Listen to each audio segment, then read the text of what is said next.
నమస్కారం. లక్ష్మీ నరసింహస్వామి అంటేనే మన పురాణాలలో ఒక శక్తివంతమైన అవతారం, అంతకుమించి మార్మిక రూపం. ఆలయ నిర్మాణాలలో అతి పురాతనమైనది, అత్యంత శక్తివంతమైనది దేశంలో ఒకే చోట ఉంది.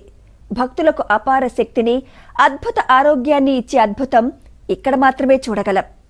కృష్ణా జిల్లా ఆగిరిపల్లి దగ్గర ఈ ఆలయ రహస్యం ఇవాళ చూద్దాం. అష్టముఖ గండ పేరుండ నరసింహ రూపాలలో వ్యాఘ్ర నరసింహ ఏకైక రూపం కృష్ణా జిల్లా ఆగిరిపల్లి శోభనగిరి కొండపై వెలసిన క్షేత్రం మొదటిది. ఇది అత్యంత శక్తివంతమైనది, మరెంతో పురాతనమైనది. కృష్ణా జిల్లా ఆగిరిపల్లెలోని శోభనగిరి గట్టుపై 1250 ఏళ్ల క్రితం వెలిసిన శ్రీ శోభనాచల వ్యాఘ్ర లక్ష్మీ నరసింహస్వామి శుభవ్రత మహారాజు తపస్సు ఫలితంగా స్వామివారు వెలిసినట్టుగా పురాణ గాథ. 18వ శతాబ్దంలో నూజివీడు జమీందారుల స్వప్నంలో స్వామి ప్రత్యక్షమయ్యి విగ్రహాల జాడను చూపారని పెద్దలు చెబుతారు. వెలిసిన నాటి నుంచి ఆ కొండగట్టుపై లక్ష్మీ నరసింహస్వామి వారికి దేవాలయం నిర్మించి ధూప దీప నైవేద్యం కోసం చుట్టుపక్కల 3 గ్రామాలను ఇనాంగా కేటాయించిన నాటి నూజివీడు జమీందారులు.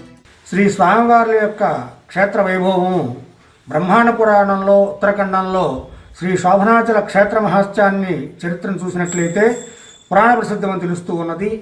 పూర్వము చంద్రవంశపు రాజు అయినటువంటి సుభోత మహారాజు సనకసనందనాథు యొక్క వరప్రభావం చేత నారసింహ మంత్రాన్ని ఉపదేశించబడి శుభోతుడు నారసింహ మంత్రాన్ని తపస్సు చేయగా తపస్సు మెచ్చినటువంటి శ్రీహరి ప్రత్యక్షమై శుభోర్తుడిని వరం కోరుకోమన్నారు.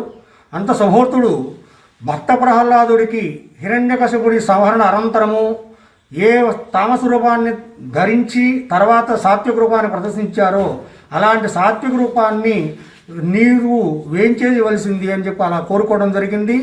అలా వేయించేసినటువంటి రూపమే వ్యాఘ్ర నారసింహము.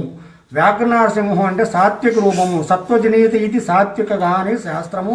కాబట్టి అలాంటి సాత్విక రూపంలో స్వామివారి ఇక్కడ ఉండటం ప్రసిద్ధము.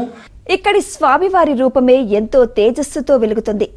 ఎంతటి మానసిక సమస్యలైనా సరే ఇక్కడికి వచ్చి ఈ స్వామిని దర్శిస్తే తక్షణం ఎంతో శక్తి ఆవహించి భక్తుల్లో గొప్ప ధైర్యం, ఆరోగ్యం వస్తాయి.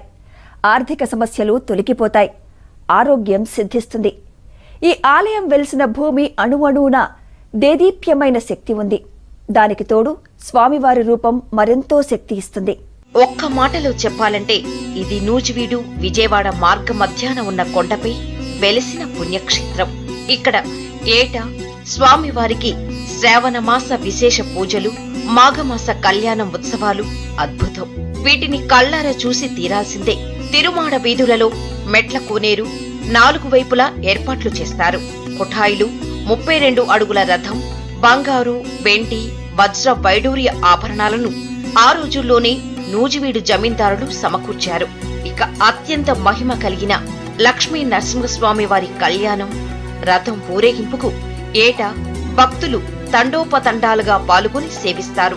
కొండపై ఎగువ సన్నిధిలో వెలిసిన స్వామివారి దర్శనం, దిగువ సన్నిధిలో లక్ష్మీ నరసింహస్వామి వారి మూల విరాట్ దర్శన భాగ్యం కలుగుతుంది. శుభోత మహారాజు తపస్సు చేయడం చేత ఈ పర్వతానికి శోభనగిరి అని పేరు వచ్చింది. ఈ శోభనగిరి సుమారుగా కృతయుగంలో సువర్ణమయంగా, అలాగే త్రేతాయుగంలో మణిమయముగా, ద్వాపరయుగంలో రజతాకారంగా, కలియుగంలో శిలామయంగా ఉంటూ శోభనగిరి ప్రసిద్ధి చెందుతూ ఉంది. ఈ శోభనగిరిపై స్వామివారి వ్యాఘ్ర నరసింహంగా పైన వెలిసి భక్తులకి దర్శనమిచ్చి వారి కోరికలను తీరుస్తూ ఉన్నారు.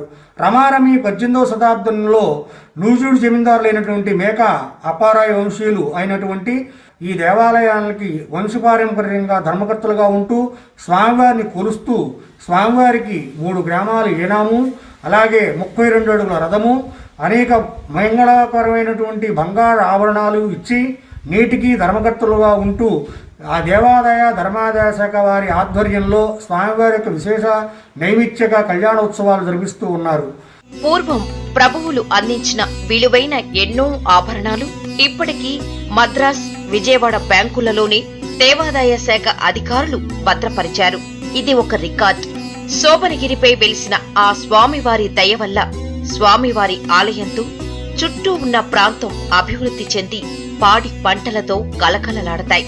ఇక్కడ ఏటా నూజివీడు జమీందారులైన మేఘా వంశీయుల చేతుల మీదుగా కళ్యాణోత్సవాలు అంగరంగ వైభవంగా ప్రారంభించటం ఆనవాయితీ. కొన్ని మహోన్నత ఆలయాల రహస్యాల వెనుక అనంత ఆధ్యాత్మిక శక్తి ఉంటుంది. అలాంటి ఆలయాల వరుసలో అగ్రస్థానంలో ఉండే దేవాలయం ఇక్కడ స్వామివారిది. కంటికి కనపడని అద్భుతాలను ఆత్మాగతంగా అనుభవానికి తెచ్చే అనుభవం అక్కడకు వెళ్లిన ప్రతి భక్తుడికి లభిస్తుంది. కృష్ణా జిల్లా వెళ్ళినప్పుడు ఓసారి ఈ ఆలయానికి వెళ్లి ఆ అనుభవాన్ని మీరు పొందవచ్చు.